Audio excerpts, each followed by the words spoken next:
நதி என்றால் நுரையுண்டு, வாழ்வென்றால் குறையுண்டு.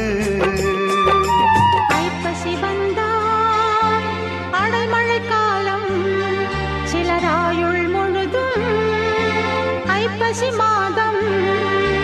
கடவுளும் நீயும் ஒரு தாய் பிள்ளை, இருவரும் தனிமரம் தானே. அவனுக்கும் உனக்கும் அன்னை இல்லை, அதனால் ஓரினம் தானே.